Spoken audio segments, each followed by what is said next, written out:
Particle of mass 5m at rest suddenly breaks on its own into 3 fragment. एक particle है जिसका मास कितना है 5m है और वो टूट जाता है 3 टुकड़ों में. 3 फ्रेगमेंट मतलब 3 टुकड़े हैं, ठीक है ना. 3 पीसेस बोल दो आप. 2 फ्रेगमेंट्स मतलब 2 पीस जिनका मास m है वो परपेंडिकुलर डायरेक्शन में चल रहे हैं एक दूसरे के. बिल्कुल सही. तो energy release during the process कितनी होगी? वाह वाह वाह, हमको एनर्जी रिलीज पूछा है यहाँ पे.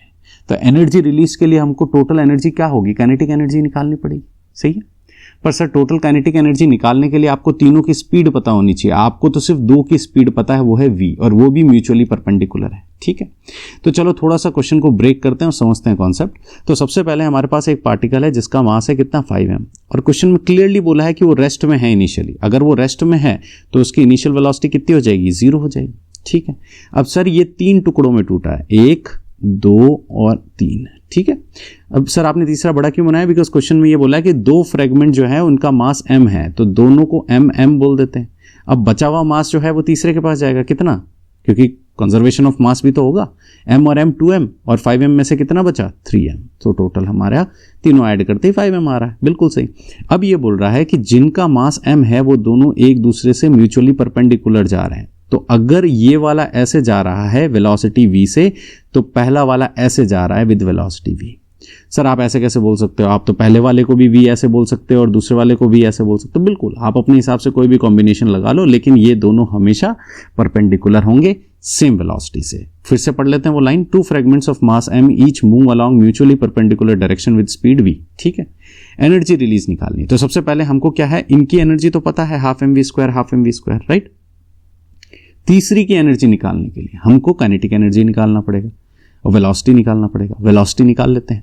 तो सबसे पहले law of conservation of momentum क्या बोलता है, लिख लेते हैं. Law of conservation of momentum कहता है कि किसी भी सिस्टम का इनिशियल मोमेंटम हमेशा फाइनल मोमेंटम के बराबर होना चाहिए. तो हम यहां पे लिख देते हैं P इनिशियल बराबर P final. P initial sir जब ये पार्टिकल की बात हो रही थी, ये जब टूटा तब इस पार्टिकल के पास कोई वेलोसिटी नहीं थी, तो ये 0 है क्योंकि मास इनटू वेलोसिटी 0 हो जाएगा. फाइनल मोमेंटम में सर 3 पार्टिकल हैं, तो पहले वाले पार्टिकल का मास इनटू वेलोसिटी, दूसरे वाले पार्टिकल का मास इनटू वेलोसिटी, तीसरे वाले पार्टिकल का मास इनटू वेलोसिटी. ठीक है.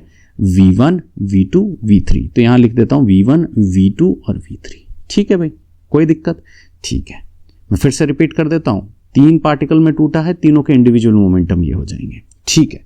सर अब v1 क्या है? v है. v2 क्या है? v है. पर थोड़ा सा यहां पे आपको कॉन्सेप्चुअली रिच रहना पड़ेगा कि यहां पे पहला पार्टिकल अगर हॉरिजॉन्टल डायरेक्शन में जा रहा है तो मान लेते हैं ये आई कैप है.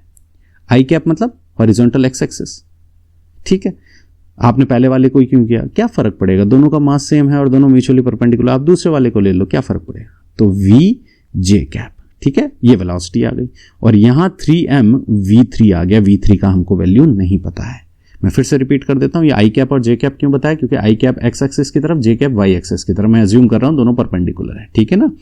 आपको डायरेक्शन देनी पड़ेगी. सर अगर मैं डायरेक्शन ना लिख के सीधे mv प्लस mv कर दूं तो गलत हो जाएगा. क्यों गलत हो जाएगा? क्योंकि सीधी सी बात है, वेक्टर क्वांटिटी है वही मोमेंटम. ठीक है ना. जहां वेक्टर्स आएंगे आपको उनका डायरेक्शंस बहुत इंपॉर्टेंट है. चलो, तो अब यहां पे क्योंकि दोनों अलग अलग डायरेक्शन में, अगर सेम डायरेक्शन में होता तो कोई दिक्कत ही नहीं होती. आई कैप वैसे ही लेना है आई कैप. ठीक है ना. रिजल्टेंट डायरेक्टली सेम डायरेक्शन में जाए. क्योंकि अलग अलग डायरेक्शन में है तब थोड़ा सा केयरफुल रहना पड़ेगा. तो यहां पे 0 इक्वल टू ये आ जाएगा. m से डिवाइड कर दें पूरी इक्वेशन को. बिल्कुल कर दो सर. तो ये m कैंसिल, ये m कैंसिल और ये m कैंसिल. ये आ जाएगा हमारे पास v i कैप, ये आ जाएगा हमारे पास v j कैप और ये हो जाएगा हमारे पास 3v3. करेक्ट. और vi और vj को उधर ले जाते तो ये माइनस vi और ये माइनस vj और ये हो जाएगा हमारे पास 3v3. तो हमको वेलोसिटी निकालनी तीसरे पार्टिकल की, वो क्या हो जाएगी? Minus vi cap minus vj cap whole divided by 3. ये आ गया हमारे पास v3. किसका? तीसरे पार्टिकल का. कोई दिक्कत नहीं होगी मेरे हिसाब से इसमें. अब अगर ये तीसरे के वेलोसिटी है तो इसका मैग्नीट्यूड निकाल दें. बिल्कुल निकाल देते हैं. तो मैग्नीट्यूड क्या होगा? क्योंकि हमको वैसे भी वेलोसिटी का स्क्वायर निकालना किसमें? काइनेटिक एनर्जी में. तो ये हो जाएगा रूट अंडर v/3 का स्क्वायर, v²/9 प्लस v²/9. तो ये हो जाएगा कितना? √2 v/3 3। जब सॉल्व करो v² / 9 + v²/9, सर मेरे को ऐड करना नहीं आता। अगर आपको ऐड करना नहीं आता, इसको एप्पल मान लो, 1 एप्पल + 1 एप्पल 2 एप्पल्स, राइट।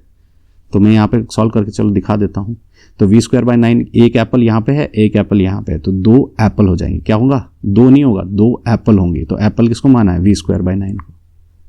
तो अब जब रूट करेंगे तो ये √2 हो गया, v² का v हो गया, 9 का 3 हो गया। तो ये आ गई हमारी तीसरे पार्टिकल की वेलोसिटी।